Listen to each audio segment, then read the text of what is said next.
ఓం గంగాణపతే నమ ఐం సరస్వత్యే నమ శ్రీమాత్రే నమ క్రీం క్రీం మహాకాళికాయ నమ యా దేవి సర్వభూతేషు మాతృరూపేణ సంస్థితా నమస్తస్యై నమస్తస్యై నమస్తస్యై నమో నమ దుం దుర్గాదేవ్యే నమ క్లీం కృష్ణాయ గోవిందాయ గోపీచనవల్లభాయ శ్రీకృష్ణ పరబ్రహ్మణే పరంజ్యోతిషే నమో నమ శ్రీరామ జయ రామ జయ జయ రామ రామాయ నమ ఓం నమ శివాయ శివాయ గురువే నమ రామ దత్తాత్రేయాయ నమ. యూట్యూబ్ ప్రేక్షకులకు అందరికీ నమస్కారం అండి. నేను పాలపర్తి గురునాథ్ శర్మ జ్యోతిష్యం వాస్తు సిద్ధాంతిని. మీకంతా కూడా గోచారిత్య గ్రహాల యొక్క ప్రభావం అంతా కూడా మేషాది ద్వాదశ రాశుల వాళ్ళకంతా కూడా విశ్లేషణ చేయడం జరుగుతుంది. ఈ రోజున మనమంతా కూడా చెప్పే విషయం ఏంటిదంటే, ప్రధానంగా రాహుకేతు ప్రభావం అంతా కూడా కాలసర్ప దోషము అంటే ఏంటి, అసలు కాలసర్ప దోషాన్ని అంతా కూడా ఏ రకంగా విశ్లేషణ చేసుకోవాలి, కాలసర్ప దోషానికంతా కూడా పరిష్కారం ఏ రకంగా ఆచరించాలి, అసలు కాలసర్ప యోగం అంటే ఏంటి, కాలసర్ప దోషం అంటే ఏంటి అంతా కూడా జ్యోతిష్ సిద్ధాంతం ప్రకారంగా మీకు అంతా కూడా విశ్లేషణ చేయడం జరుగుతుంది. ప్రధానంగా కాలసర్ప దోషము కాలసర్ప యోగము అని చెప్పేసి అంటే కనుక, ఈ యొక్క కాలసర్పం అనేది రాహుకేతు ప్రభావం వల్ల, రాహుకేతులంతా కూడా ఛాయాగ్రహాలుగా చెప్పడం జరుగుతుంది. ప్రధానంగా ఛాయాగ్రహాలకి ఈ యొక్క సొంత ఇల్లు అనేది ఉండదన్నమాట.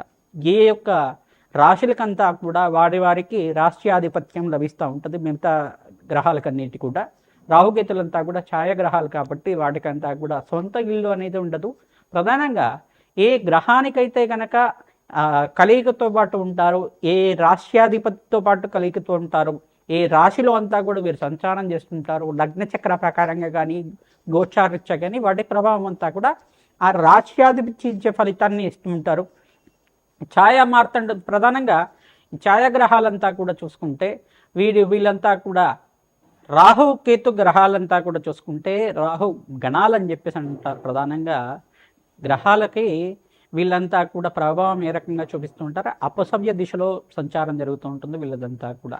ప్రధానంగా రాహుకేతులంతా కూడా ఛాయాగ్రహాలుగా వీళ్ళ ప్రభావం అంతా కూడా మానవాళి జీవిత విధానంలో అంతా కూడా లగ్న చక్ర ప్రకారంగా వాళ్ళున్న స్థానాన్ని బట్టి అంతా ఫలితాలు ఇవ్వడం జరుగుతుంది. ప్రధానంగా వంశాభివృద్ధికి కారణం అంటారు.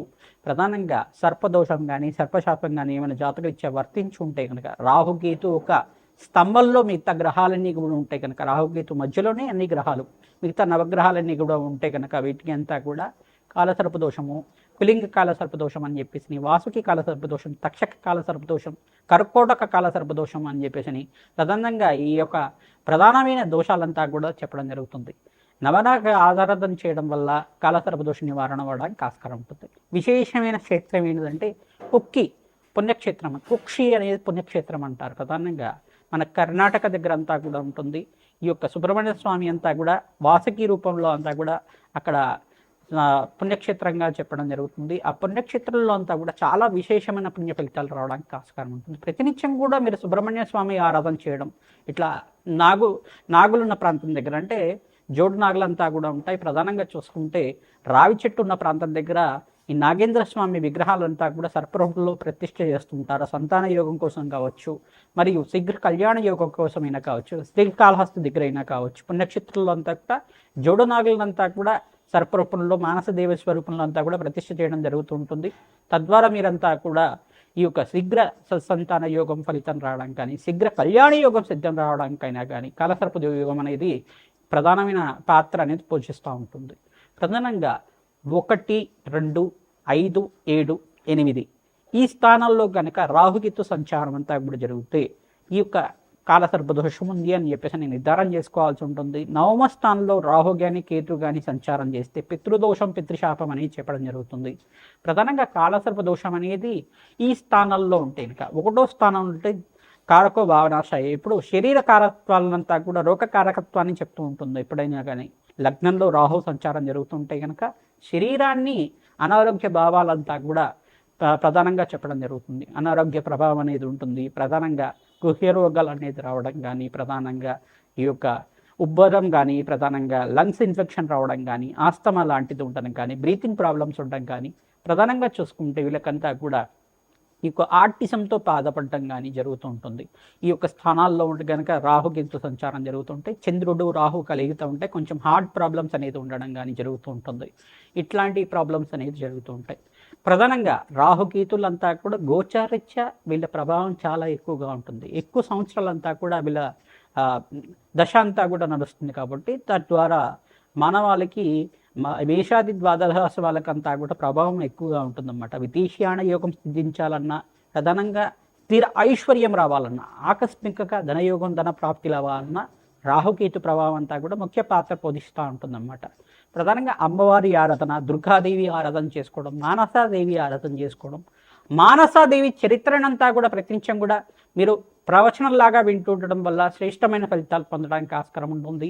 స్కందోత్పత్తి అనే చరిత్ర ఉంటుంది. ప్రధానంగా సుబ్రహ్మణ్య స్వామి వారి చరిత్ర అంతా కూడా వినడం వల్ల మీరంతా కూడా శీఘ్ర సంతాన యోగ ప్రాప్తి కలగడానికి ఆస్కారం ఉంటుంది. ప్రధానంగా ఈ రాహుకేతు ప్రభావం వల్లే స్త్రీలలో కొంతమందికి వైదవ్య దోషం అనేది వస్తూ ఉంటుంది అన్నమాట. కొంతమందికి అయితే కనుక అనారోగ్య ఇబ్బందులు ఇంతమంది చెప్పుకున్నాం కదా. పంచమ స్థానంలో రాహు కానీ కేతు కానీ సంచారం చేస్తే ప్రధానంగా వీళ్ళకి కొంచెం అంతా కూడా ఈ యొక్క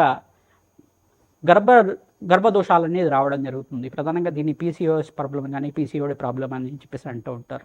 దీని దోషాలంతా కూడా రాహుకేతు ప్రభావం వల్ల పంచమాధిపతి బలహీనంగా ఉండి పంచమ స్థానంలో రాహుతో పాటు కానీ కేతుతో పాటు కానీ కుజుడు కానీ చంద్రుడు కానీ శుక్రుడు కానీ కలుగుతూ ఉంటాయి. పంచమ స్థానం సంతాన స్థానం అని చెప్పేసి అంటారు. ద్వితీయ స్థానం కుటుంబ స్థానం అంటారు.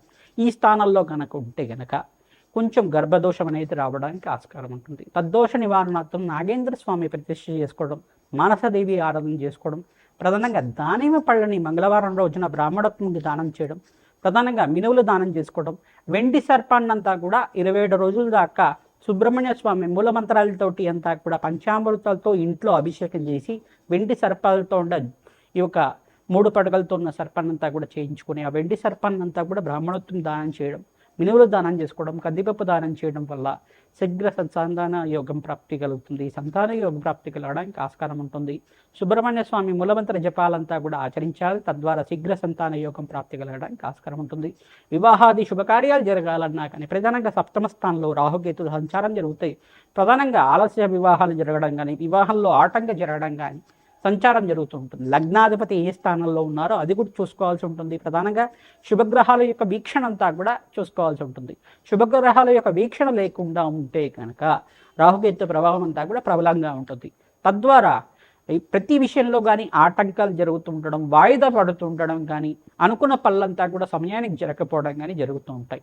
తద్వారా ప్రతినిత్యం కూడా అమ్మవారి ఆరాధన చేసుకోవడం వల్ల సర్పసూక్త పారాయణం చేయించడం, మానసదేవి మూలమంత్రాన్ని అంతా కూడా జపాలు ఈ యొక్క తర్పణాలంతా కూడా ఆచరించడం గల ప్రధానంగా సర్పమండలం అంతా కూడా వేసి దానికంతా కూడా నవరాగ బలి అంతా కూడా ఆచరించడం వల్ల మీకంతా కూడా శీఘ్ర సంతాన యోగ ప్రాప్తి, శీఘ్ర వివాహ యోగ ప్రాప్తి, వివాహమాది శుభకార్యాలు కలగాలన్నా సర్పదోషము సర్పశాపం ఉందనేది మీ జాతకరీత్యా ఏ స్థానంలో ఉంది, ఏ యొక్క దశల్లో ఉంది సర్పశాపం అంతా కూడా విశ్లేషణ చేయడం జరుగుతుంది. తద్వారా మీకంతా కూడా ఈ యొక్క సర్పదోష నివారణార్థం, రాహుకేతు దోష నివారణార్థం అంతా కూడా ఈ స్థానాల్లో ఉంటాయి కనుక కాలసర్ప దోషాలు ఈ యొక్క ప్రధానమైన దోషాలు అని చెప్పడం, పద్మకాల సర్పదోషము, కులింగ కాల సర్పదోషం, అనంత తైష కాల సర్పదోషాలు అని చెప్పేసి ప్రధానమైన దోషాలంతా కూడా ఉంటాయి. ఆ దోష నివారణార్థం అంతా కూడా విశ్లేషణ చేయించుకొని, జ్యోతిష్ సిద్ధాంతాలతో విశ్లేషణ చేయించుకొని జాతకరీత్యున్న పరిహారం అంతా కూడా ఆచరించడం వల్ల శీఘ్రమే సత్సంతాన యోగం కలగడానికి కానీ, ఎవరైతే వివాహాది శుభకార్యాల కోసం ప్రయత్నం చేసుకుంటున్నారో వాళ్ళకంతా కూడా శీఘ్రంగా అతి శీఘ్రంగా కళ్యాణి యోగ ప్రాప్తి కలగడానికి కానీ ఆస్కారం ఉంటుంది. సుబ్రహ్మణ్య స్వామి కళ్యాణం ఆచరించడం వల్ల శ్రేష్టమైన ఫలితాలు పొందుతారు. మానసదేవి ఆరాధన చేయడం వల్ల శ్రేష్టమైన ఫలితాలు పొందడానికి ఆస్కారం ఉంటుంది. లక్ష్మీ నరసింహస్వామి ఆరాధన చేసుకోవడం వల్ల శ్రేష్టమైన ఫలితాలు పొందడానికి ఆస్కారం ఉంటుంది. తద్వారా మీకంతా కూడా తద్దోష నివారణాత్మక అంతా కూడా తీరి మనోవాంఛాలంతా కూడా ధర్మబద్ధమైన కోరికలంతా కూడా తీరడానికి ఆస్కారం ఉంటుంది. రాహుకేతు ఆరాధన చేసుకోవడం వల్ల అఖండమైన ఐశ్వర్య ప్రాప్తి కలుగుతుంది.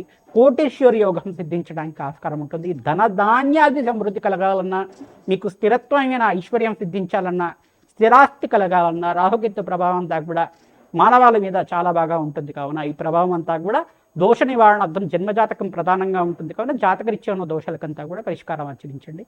శ్రీమాత్రే నమః.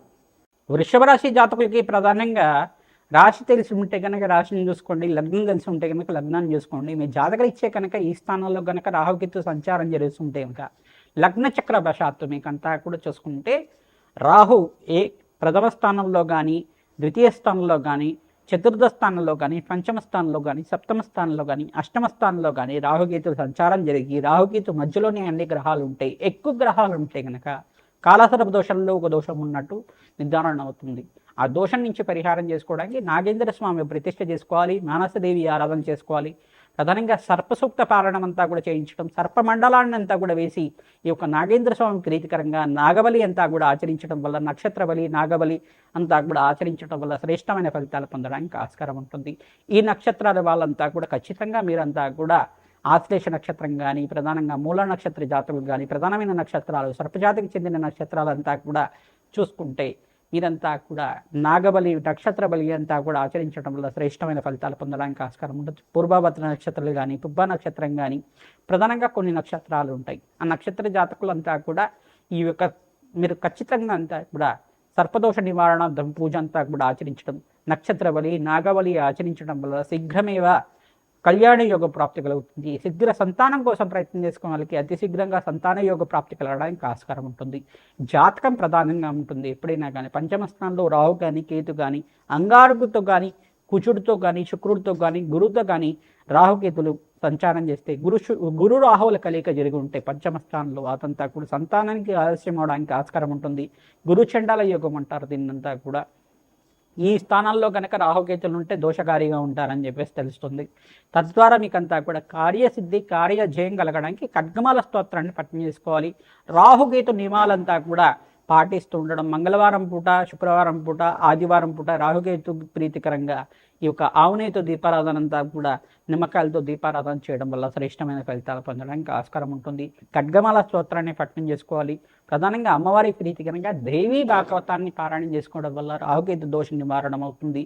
సుబ్రహ్మణ్య స్వామి కళ్యాణం చేయించడం, ప్రధానంగా కుక్కి పుణ్యక్షేత్రంలో అంతా కూడా ఈ యొక్క సర్ప సంస్కార పూజ ఆచరించడం, మీ ఇంటి దగ్గరలో ఉండే దేవాలయ ప్రాంగణాల్లో రాహుకేతు ప్రీతికరంగా రావి చెట్టు, వేప చెట్టు ఉన్న ప్రాంతం దగ్గర అంతా కూడా నాగేంద్ర స్వామి ప్రతిష్ఠ చేసుకోవడం వల్ల శీఘ్రంగా కార్యసిద్ధి కలుగుతుంది. సర్పశాపము, సర్పదోషం నుంచి బయటపడడానికి ఆస్కారం ఉంటుంది. జన్మ జాతకమే ప్రధానమైన జాతకంగా ఉంటుంది కనుక ఈ స్థానంలో రాహుకేతులు ఉంటాయి కనుక కులింగ కాల సర్పదోషం కానీ, ఆ యొక్క అనంతకాల సర్పదోషం కానీ, పద్మకాల సర్పదోషం కానీ వర్తించడానికి ఆస్కారం ఉంటుంది. తక్షక కాల సర్పదోషం అయితే ప్రబలంగా ఉంటుంది. కావున సర్పశాపం వర్తించిందా, సర్పదోషం ఉందా, లేదు తరతరాలుగా వచ్చిన సర్పశాపం వర్తించిందా, ఇవంతా కూడా చూసుకొని విశ్లేషణ చేసుకోవడం వల్ల శ్రేష్టమైన ఫలితాలు పొందుతారు.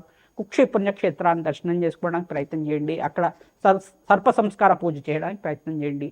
మీకు అంతా కూడా కార్యస్థితి కలగడానికి ఆస్కారం ఉంటుంది. శ్రీమాత్రే నమః.